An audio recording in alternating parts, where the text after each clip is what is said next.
Welcome back my dear students. আজি আমি দশম শ্ৰেণীৰ 6 নং চেপ্টাৰত থকা মানুহৰ পাচন তন্ত্ৰৰ বিষয়ে বিস্তাৰিতভাৱে আলোচনা কৰিম। মানুহৰ পাচন তন্ত্ৰৰ অংশসমূহৰ মাজত প্ৰথমতে আছে মুখগহ্বৰ। মুখগহ্বৰত থকা যিবোৰ অংগই পাচনত সহায় কৰে সেয়া হৈছে জিভা, দাঁত আৰু তিনিজোৰ লালতি গ্ৰন্থি। এতিয়া চাওঁ আহা ইহঁতৰ কাম কি। জিভাই খাদ্যক লালতিৰ লগত মিহলাই দিয়ে। দাঁতৰ সহায়ত খাদ্য গুৰি হয় আৰু তিনিজোৰ লালতি গ্ৰন্থিৰ পৰা নিঃসৃত চেলাইভাৰী এমাইলেজে খাদ্যৰ জটিল শৰ্কৰাক সৰল শৰ্কৰা বা মলটোজলৈ পৰিৱৰ্তিত কৰে। এতিয়া মুখৰ পৰা খাদ্যখিনি পেৰিষ্টালটিক নামৰ এক বিশেষ গতিৰে তলফালে গ্ৰাস নলীয়েদি খাদ্যৰ পাকস্থলীত প্ৰৱেশ কৰে। পাকস্থলীৰ পৰা নিঃসৃত পাচক ৰসত কি থাকে চাওঁ আহা। ইয়াত থাকে হাইড্ৰক্লৰিক এচিড, পেপচিন আৰু শ্লেষ্মা বা মিউকাছ। এইবোৰে খাদ্যৰ ওপৰত ক্ৰিয়া কৰে।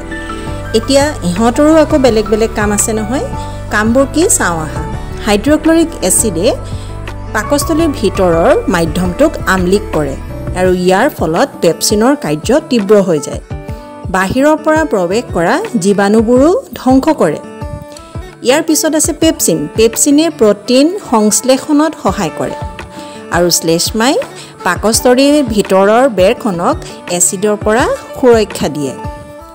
ইয়াৰ পিছত স্ফিংক্টাৰ পেশীৰ সংকোচনৰ দ্বাৰা পাকস্থলীৰ পৰা অৰ্ধপাচিত খাদ্য ক্ষুদ্ৰান্তলৈ যায়।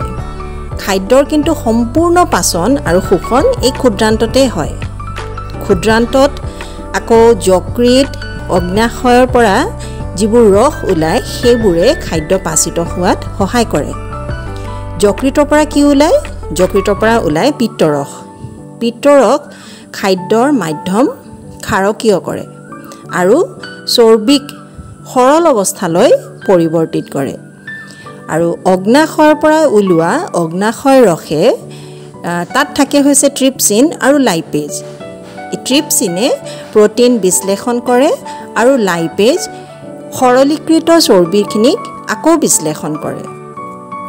ক্ষুদ্ৰান্তৰ পৰা যিখিনি ৰস ওলায় তাক কোৱা হয় আন্ত্ৰিক ৰস বা ইণ্টেষ্টিনেল জুচ।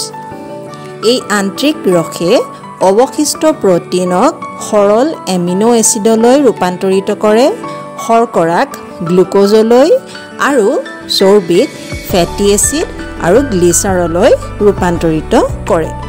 সম্পূৰ্ণ পাচিত হোৱা খাদ্যখিনি ক্ষুদ্ৰান্তৰ ভিতৰৰ বেৰে শোষণ কৰি লয়।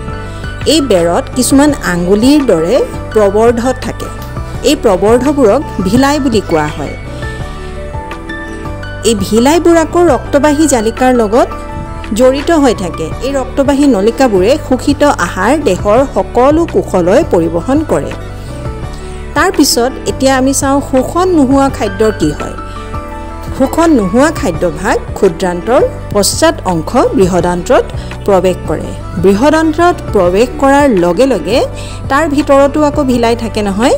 সেই ভিলাইখিনিয়ে খাদ্যাংশৰ পৰা অতিৰিক্ত পানী ভাগ শোষণ কৰি থৈ দিয়ে। সেইখিনি বাহিৰলৈ ওলাই যাব নিদিয়ে।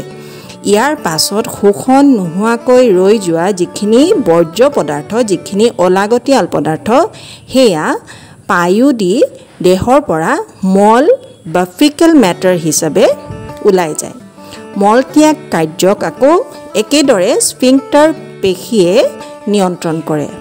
আমি খুব চুটিকৈ আৰু সৰলকৈ মানৱ দেহৰ পাচন তন্ত্ৰৰ আমি বিস্তাৰিত আলোচনা কৰিলোঁ। আশা কৰোঁ তোমালোকে বুজি পাইছা।